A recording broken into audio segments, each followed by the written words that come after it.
Kita masuk ke kitabuz zakah. Kira-kira kalau kita pindah ke kitabuz shalah, kitab apa? Saum, puasa. Karena sebentar lagi mau puasa ini kan Pak ya? Loncat dulu. Nah. Tapi sedikit juga pembahasannya ya. Nah, siapa tadi yang baca? Abu Imran sekarang ya. Kitabus Siyam.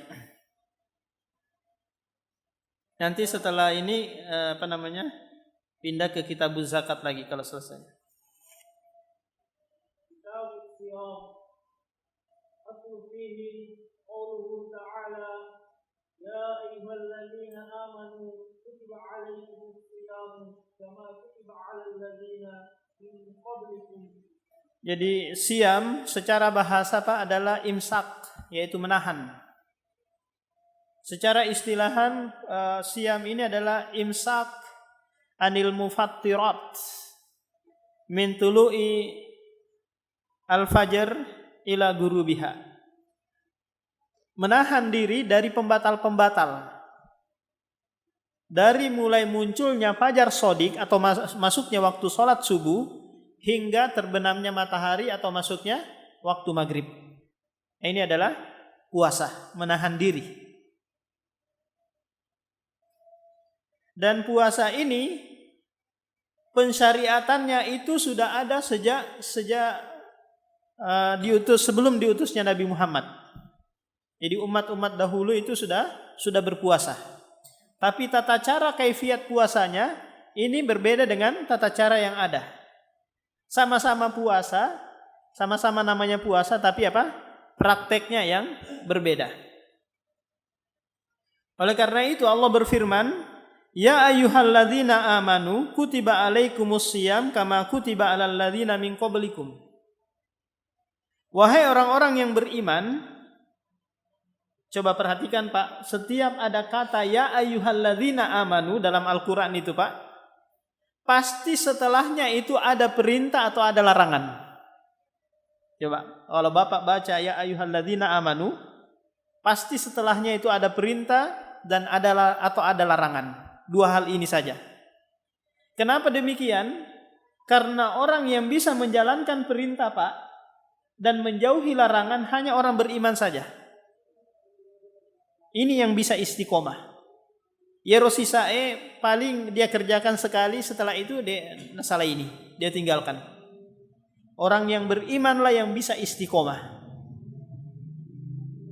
Sebagaimana disebutkan oleh Rasulullah dalam hadis Abu Hurairah itu, man shoma ramadhana imanan wahtisaban ghufira lahu ma taqaddama min dzambihi. Barang siapa yang berpuasa karena iman dan mengharap pahala, maka diampuni dosa-dosanya yang telah lalu. Kutiba alaikumus siyam, diwajibkan atas kalian berpuasa. Terus Allah mendatangkan kama kutiba alal ladzina min qablikum, sebagaimana telah diwajibkan terhadap orang-orang sebelum kalian. Ini bentuk hiburan. Allah Subhanahu wa taala menghibur kita bahwa pembebanan puasa ini bukan hanya umat Nabi Muhammad saja. Ini juga berlaku bagi umat-umat sebelum kita. Sebelum kita. Dan dibandingkan 11 bulan yang Allah berikan keleluasaan kepada kita untuk makan dan minum sepuasnya, maka masa enggak bisa bertahan sebulan untuk untuk tidak makan di siang harinya, tidak minum di siang harinya. Meskipun banyak warung-warung yang sembunyi-sembunyi buka warungnya di sana. Ini kurang iman. Kurang iman. Kemudian Allah sebutkan di akhir ayat la'allakum tattaqun. Ini tujuan yang terbesar dari puasa Pak, dari puasa Ramadan. La'allakum tattaqun, agar kalian bertakwa. Di sini Allah mendatangkan dengan bentuk sigotaroji dalam ilmu nahwu, namanya sigotaroji, yaitu bentuk harapan. Karena belum tentu nanti orang yang orang yang berpuasa itu meraih takwa. Boleh jadi dia meraih takwa, boleh jadi tidak. Maka Allah tidak bisa memastikan setiap orang yang berpuasa itu bisa meraih takwa. Tapi apa? Harapan dari Allah la'allakum tattaqun, agar kalian bertakwa. Coba bayangkan Pak, kala kita berpuasa, padahal engkau onde-onde di bolata, ada air minum di rumah kita, wediki masuk sobu manre, ya kan? Bisa kita masuk di dalam kamar makan minum di gaga atau mitai, nggak ada orang yang lihat. Tapi karena dasar takwa, kita yakin bahwa Allah melihat kita, maka kita apa? Maka kita tidak mau makan. Pendidikan takwa yang luar biasa. Tak kala ada orang mau melawan kita, mau mengajak kita kelahi, maka disunnahkan kita mengucapkan inni shaimun, aku sedang berpuasa. Mendidik kita untuk menjadi apa? Menjadi orang yang bertakwa dengan sebenarnya takwa. Nah, orang yang tadinya tidak biasa bersedekah, ya, masuk sana kanre Jawana, istilahnya ke orang Makassar, kanre Jawa. Kue-kuenya susah dia sedekahkan, tapi giliran bulan puasa napasuk manengi, dia keluarkan semuanya. Untuk apa? Sebagai sedekah. Coba lihat, dididik kita untuk apa? Untuk rajin bersedekah, dan ini bagian dari ketakwaan. Dan puasa itu Pak, ada yang wajib, ada yang sunnah. Yang wajib itu puasa Ramadan. Satu. Yang kedua adalah puasa kafarat. Puasa membayar denda. Apakah itu denda karena menjima istrinya di siang hari, ataukah karena pernah menzihar istrinya, ataukah karena pernah bersumpah tapi dia langgar sumpahnya. Ini namanya puasa apa? Puasa kafarat. Puasa membayar denda. Yang ketiga puasa nazar. Puasa nazar. Dia melazimkan dirinya sesuatu yang tidak dilazimkan oleh Allah. Ya Allah, komen reka matu pangkat. Kalau saya naik pangkat atau engkau gajiku 10 juta siulang, maka saya mau puasa 1 bulan full. Nah, ini namanya apa? Nazar. Dia lazimkan dirinya. Kalau saya berhasil dapat janda itu ya Allah, maka melok ama puasa 10 sona. Kalau dia berhasil mendapatkan janda itu. Ini seakan-akan apa? Dia paksa takdir Allah itu harus terjadi padanya. Perbuatan itu harus ada. Dan ini apa? Melampaui takdir. Mendahului takdir. Seakan-akan dia menganggap bahwa kalau menikahi janda dia akan bahagia, dia akan hidupnya senang. Padahal di balik itu dia tidak tahu ternyata kesengsaraan yang dia raih bukan kebahagiaan yang dia peroleh. Ini puasa yang wajib. Kalau puasa sunnah banyak sekali. Senin Kamis, puasa Daud, Arafah, puasa apalagi nisfu Sya'ban ya. Puasa nisfu Sya'ban. Nah, ini puasa yang bid'ah yang tidak ada tuntunannya. Bahkan Ibnu Hajar Al-Asqalani dalam kitab Bulughul Maram menyebutkan hadis tersebut dan menghukuminya dhaif. Puasa nisfu Sya'ban. Baca Pak Ripai.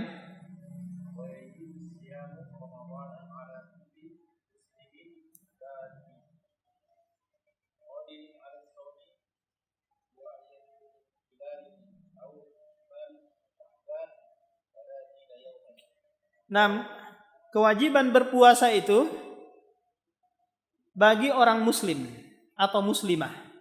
Ini berarti non muslim namun puasa siulang itu tidak diterima, tidak ada pahalanya. Yang kewajiban ini hanya peruntukan bagi apa? Bagi orang muslim balik.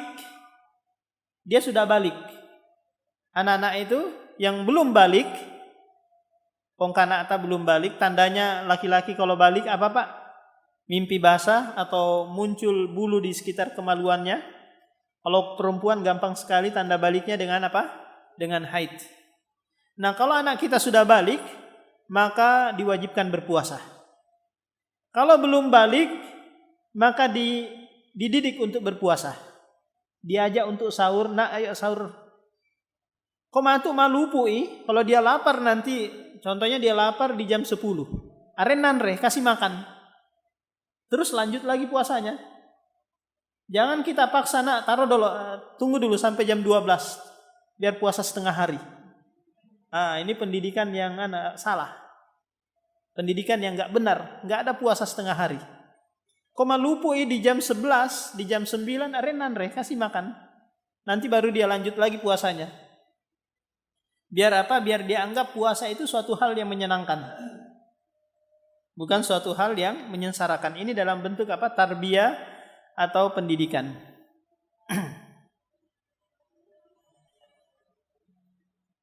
Balik akil. Ini syarat yang ketiga. Dia berakal. Bisa membedakan mana yang baik, mana yang buruk. Karena banyak anak-anak sudah balik tapi tidak berakal. Belum bisa membedakan mana yang baik, belum bisa menentukan masa depannya apa yang dia harus kerjakan. Nah, balik dari sisi fisik saja. Maka nanti orang yang gila ini tidak ada kewajiban berpuasa karena akalnya lagi hilang. Atau orang yang pingsan, tidak sadar. Pingsan berhari-hari gitu Pak, taman di Ramadan, tapi dia belum sadar-sadar. Tapi diperiksa masih berdenyut jantungnya. Maka tidak ada kewajiban puasa. 1 Syawal baru dia sadar. Kira-kira bagaimana ini Pak? 1 Syawal baru dia sadar. Apakah dia mengkodok puasanya? Nah, kira-kira Pak Ripai. Dia ganti kah? Enggak, karena dia di saat pembebanan turun, dia belum berakal. Ya, karena pembebanan turun dia belum berakal. Qadirun 'alas siyam. Dia mampu untuk berpuasa. Ini syarat Pak. Dia itu mah tomatoe. Kalau dia tidak mampu berpuasa, maka yang ada hanyalah membayar fidyah, yaitu tomatoe. Tapi tomatoe di sini, orang tua di sini itu tidak diukur dengan apa? Diukur dengan umur. Tapi ukurannya adalah dia mampu atau tidak. Alena mengukuri. Dia sendiri yang mengukur dirinya. Dia nak sanggup ma puasa ya. Ya sudah. Maka bayar fidyah. Bayar fidyah. Tidak usah lagi kodok. Tidak usah lagi apa? Kodok. Yaitu mengganti di hari yang lain. Nah, demikian juga nanti wanita yang hamil atau wanita yang sedang menyusui. Maka ini dihukumi apa? Tidak mampu. Dihukumi tidak mampu. Maka dia boleh membayar fidyah. Baca berikutnya. Masih ada. Bi ru'yati hilalin au ikmali Sya'ban salasin yauma. Jadi penentuan masuknya Ramadan, Pak, ada 4 cara penentuan masuknya Ramadan. Yang pertama adalah ru'yatul hilal, melihat langsung hilal tanggal 1. Jadi hilal ini munculnya itu setelah tenggelam matahari. Setelah tenggelam matahari muncul sedikit itu Pak, sebentar sekali munculnya, beberapa menit gitu muncul. Setelah itu hilang lagi. Hilal tanggal 1, tanggal 2, tanggal 3, tanggal 4, ini cepat sekali hilangnya. Apakah itu melihat langsung ataukah dengan teropong? Ya kan, dengan teropong. Ini cara yang pertama. Jadi kalau seumpamanya kita bisa melihat di sini, pergi ke pantai lihat gitu ke Penajam sana, kelihatan sudah ini. Terus kita laporkan ke Kemenak, kita sampaikan, terus dia bilang, saya nggak mau terima. Ya sudah. Kalau nggak mau diterima itu hak Anda. Maka jangan nanti ajakin jamaah, ayo jamaah saya sudah lihat hilal ini, kita puasa aja. Enggak boleh. Ini ngajak ribut ini. Paham? Anda saja yang berpuasa sendiri. Gak usah ngajak-ngajakin orang. Ini kalau apa? Kalau kita bisa melihat hilal. Tapi kalau sekiranya sudah di daerah sana ya, ada yang lihat di daerah Sulawesi, Sumatera, ada yang lihat, ya sudah. Maka cukup karena matlaknya, tempat melihat hilalnya kita ini satu. Kalau di Asia Tenggara ini. Beda dengan di Saudi. Di Saudi itu matlaknya beda lagi. Jadi kalau di Saudi itu Pak, orang-orang yang ada negara-negara yang di sekitar Saudi itu, seperti Yaman, Emirat, Qatar, kemudian masuk sudah adzan kah? Kemudian Kuwait, itu ikut Saudi saja. Kalau Saudi mengatakan puasa besok, ya sudah, mereka nggak ada lagi, oh saya tunggu, saya lihat dulu hilal, nggak ada. Mereka ikut. Kalau kita di Indonesia ribut kan masalah ini. Ini yang kedua. Yang pertama melihat hilal. Yang kedua menyempurnakan Sya'ban. Menyempurnakan Sya'ban menjadi 30. Menjadi apa? 30. Cara yang ketiga mempersempit Sya'ban. Sya'bannya itu dijadikan 29 saja. Kemudian besoknya puasa. Ini cara yang ketiga. Cara yang keempat adalah mengikuti pemerintah. Apa-apa yang dikatakan pemerintah, ya sudah kita ikut saja. Ada namanya apa? Sidang isbat. Nah, demikian kita lanjutkan lagi. Subhanakallah bihamdik, syadallah ilan tasdaqatuh.